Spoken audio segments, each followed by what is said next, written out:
السلام علیکم۔ آج کل کے اتنے ماڈرن اور اتنے جدید دور میں بھی میں حیث القوم کیا ابھی تک ہم لوگ مینٹلی اتنے میچور نہیں ہوئے کہ ہم کم سے کم اتنا ہی پہچان لیں کہ ہمارے ساتھ کب سے جنگیں ہو رہی ہیں اور کب سے ہماری سسٹم کی، ہمارے مذہب کی اور ہمارے خاندانی نظام کی جڑیں کاٹی جا رہی ہیں، اور اصل میں یہی جنگ ہے۔ ہم لوگ جنگ اس کو صرف اس چیز کو سمجھتے ہیں کہ سامنے بام گر گیا اور یہاں پہ تباہی ہو گئی اور اموات ہو گئی، وہ جو سامنے نظر آنے والی تباہی ہے ہم صرف اس کو جنگ سمجھتے ہیں۔ لیکن یہ پچھلے 200 سال سے تقریباً آخری جنگ آزادی کے بعد 1857 کی آخری جنگ آزادی تھی، جب چن چن کے سارا انہوں نے لڑنے والا بلڈ تو مار ہی دیا تھا۔ بادشاہوں نے لڑنا ہوتا ہے، بادشاہوں کے ساتھ جب آپ سارے بادشاہ ہی مار دیں گے، بادشاہ کی ایک فوج ہوتی ہے اور وہ اس کے ذریعے سے اپنی جنگیں بھی لڑتا ہے، اپنا سسٹم بھی کرتا ہے۔ جب چن چن کے سارے بادشاہ مار دیے جاتے ہیں اور پھر ایک ہی بادشاہ کا اعلان کر دیا جاتا ہے کہ اب یہی ہے، تو پھر اس کا سسٹم بھی ایک ہی ہوگا۔ اینی وے، ہم لوگ تھوڑی سی اپنے اوپر بات کرتے ہیں کہ جنگ کیا وہی ہے جو بام گرا نظر ہے، وہ بام جو ہماری جڑوں پہ 200 سال سے گرتے آ رہے ہیں، جنہوں نے جڑیں کاٹ کے رکھی ہیں، وہ بام آخر کیوں نہیں نظر آتے؟ کم سے کم اگر نظر آتے بھی ہیں تو اس پہ اتنی کم بات کیوں کی جاتی ہے؟ کم سے کم یہ سب سے زیادہ بات تو علماء کو کرنی چاہیے کہ ان کو جو چیز سب سے پہلے سمجھ لگتی ہے، پولیٹیشین کو بھی بعد میں سمجھ لگتی ہوگی، باقی لوگوں کو بھی، لیکن سب سے پہلے علماء کو سمجھ لگتی ہے۔ فار ایگزامپل، یہ سسٹم جو ہمارے آس پاس کام کر رہے ہیں، آپ ذرا غور کریں کہ یہ جو ایجوکیشنل سسٹم دیا گیا تھا نا، ہر اسکول کے ساتھ سسٹم لگا کے 100 برانچز اس کی کھولی تھی۔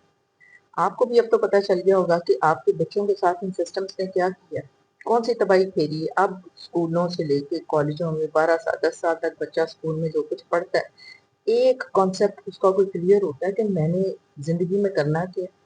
آگے اس کو اتنی بھی ڈیسیژن پار اس میں نہیں آتی کہ میں اب کالج میں جا رہا ہوں تو میں نے سبجیکٹ کون سے لینے ہیں، کبھی اس سے پوچھ کبھی اس سے پوچھ۔ آپ مینٹلی دیکھا کہ کیا بربادی 10 سالوں میں کی جاتی ہے۔ یہ ہوتی ہے جنگ، یہ ہوتے ہیں وہ بام جو نظر نہیں آتے لیکن آپ کی جڑیں کاٹ کے رکھتے ہیں۔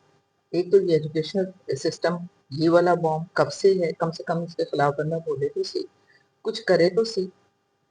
دوسرا وہی بینکنگ سسٹم کا بام، جس میں ساری زندگی میں نے تو ڈاکٹر اسٹار صاحب کو بھی بڑا اس کے خلاف بولتے سنا، لیکن ظاہر ہے کوئی حکومت کچھ نہ کر سکتی۔ لیکن سب سے خطرناک بام کہ آپ مسلمانوں سے، بیسیکلی مسلمان ایک ایسی پاور تھی جس کے ساتھ یہود و نصارہ جب بھی لڑتے تھے ہار جاتے تھے، جب بھی فیئر لڑائی ہوتی تھی نا، جنگ ہوتی تھی سامنے کھڑے ہو کے، تب انہیں پتا تھا کہ مسلمانوں سے جیتنا بڑا مشکل ہے، بڑی لڑاکی سی قوم ہے، اور پھر خاص جذبے سے لڑتی ہے، شہادت کے جذبے سے لڑتی ہے، اب ان کے ساتھ ہم ایسے تو لڑنے سے۔ لہٰذا کیا سسٹم ہونا چاہیے؟ مسلمان بہت زیادہ لینڈ پہ، دنیا کی بہت بڑی لینڈ پہ ہیں، ان کی آبادی بھی بہت زیادہ ہے، پھر ان کے پاس زمینی دولتیں بھی بہت زیادہ ہیں۔ اب دوسرے دشمن کو تو ہمیشہ سب سے پہلے آپ کی دولت چاہیے ہوتی ہے، دولت سے بندہ مضبوط ہوتا ہے، غریبی سے بندہ کمزور ہو جاتا ہے، کمزور میں کیا لانا۔ تو پھر ان لوگوں نے جو بھی اپنے پلانس کیے، چاہے 200 سال سے پلانس کر کے انہوں نے لگا دیے اور انہوں نے اہداف حاصل کر لیے۔ اب آپ دیکھیں نا، ہم لوگ ورلڈ آرڈر کا رونا روتے رہتے ہیں، ورلڈ آرڈر ہے کیا؟ ہم سب کو ہمارے گھروں میں بیٹھے بٹھائے انہوں نے ہماری دولتیں بھی قابو کر لی، ایک بینکنگ سسٹم کے ذریعے۔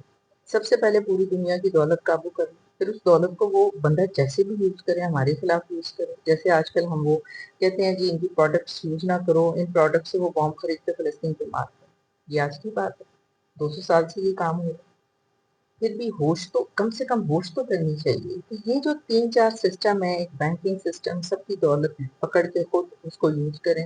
دوسرا پھر اسکول کا سسٹم کہ ان کو ہم لوگوں نے مینٹلی بالکل ہی پپٹس کیسے بنا، اس کے لیے جناب اتنے اسکول سسٹم جو ہے نا ان میں قائم چل رہے ہیں، اس میں ہم لوگ ابھی بھی اپنے بچے بھیجتے ہیں، اور رونے والی بات تو یہ کہ اتنی ہیوی پیسز دے کے بھیج رہے ہیں۔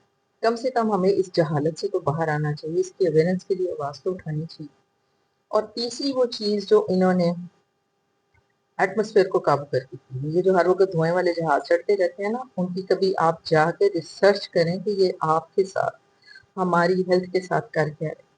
اور تیسری یہ فارمیسی کا سسٹم، پہلے لوگوں کو خود ہی ان بیماریوں میں ڈالو، اس کے بعد کو جی ہماری ان گولیوں سے آپ کو آرام آنا ہے، ہماری اس ویکسین سے ہی آپ کو آرام آنا ہے۔ یعنی چاروں طرف سے آپ لوگوں کو گھیر کے یوں قابو میں کر لیں، اور اس کے بعد لوگوں کو اس میں چل بٹھا دیں کہ آپ کے ساتھ کوئی جنگ نہیں ہوگی، آپ انجوائے کریں۔ فلمیں میں دیکھیں، آپ انجوائے کریں، کوئی ٹینشن والی بات نہیں ہے۔